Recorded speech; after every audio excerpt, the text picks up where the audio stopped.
Night in the Woods is a masterpiece of an indie game. It has a magnificent narrative, the heartfelt and relatable characters, accompanied with spectacular soundtrack and beautiful art and visuals.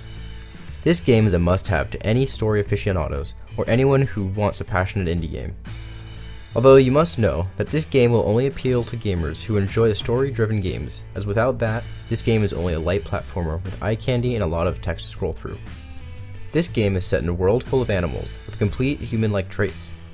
Other than how they look, all these characters are completely relatable in a world just as relatable. You play as May, a very young adult who drops out of college and returns to her hometown of Possum Springs after 2 years. Without spoiling too much, the plot has the paranormal elements, but this just accompanies the characters. Because it is the characters that make the game so good. You understand them in every way. As May, your once best friends are adults now. They have full-time jobs and responsibilities. And you imagine the awkwardness and interactions that can happen between this huge wall that was 2 years of a very important part of their lives. And I can safely say that all the dialogue and interactions make perfect sense, and that you can tell these characters almost relate to the developers on how real and raw they feel. It may be a bit quirky at first, but I promise, if you stick with it, you'll completely understand. These best friends include Greg, an energetic, destructive yellow fox, who is May's best friend in high school, with them creating mischief and destruction in their town. Angus, Greg's timid boyfriend, who had a troubled childhood and just wants to make money to get out of Possum Springs. And B, a blue-green crocodile whose stressful job adds to her depression.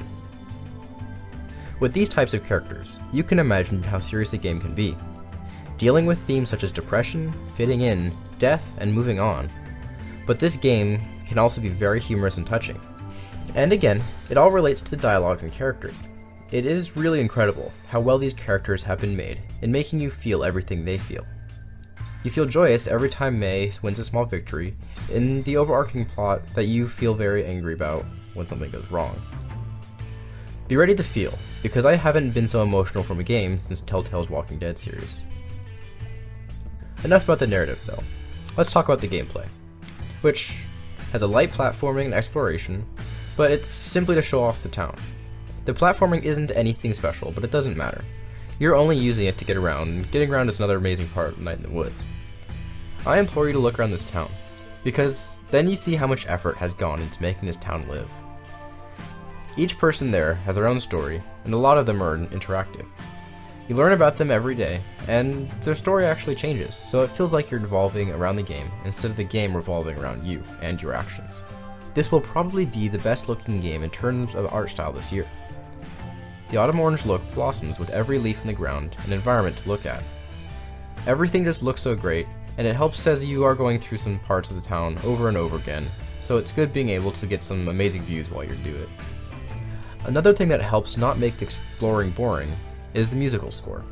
Even though you're going through the town every day, the music is constantly changing to fit in with the season, the weather, and how May is feeling.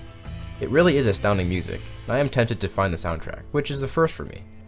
Sound is good too, not as great as there could be some variations with the jumping sound effects and walking on the floor. But that gripe is small, as the incredible music drowns it out, but if I had to give it another gripe, it would be the loading screens. They aren't incredibly long, but they can take you out of the immersion. But, just like the soundtrack, this is a nitpick. In conclusion, Night in the Woods is an almost perfect independent game. It's almost impossible to describe how this game has made me feel for the characters and just in general. It truly is an emotional roller coaster, and the music and art style only elevates that. That's why I'm giving Night in the Woods 5 out of 5. Yeah, it's not perfect, but no game is, and then no game would get a 5 out of 5. But the issues are so small that I really recommend this game, and personally, I won't forget it.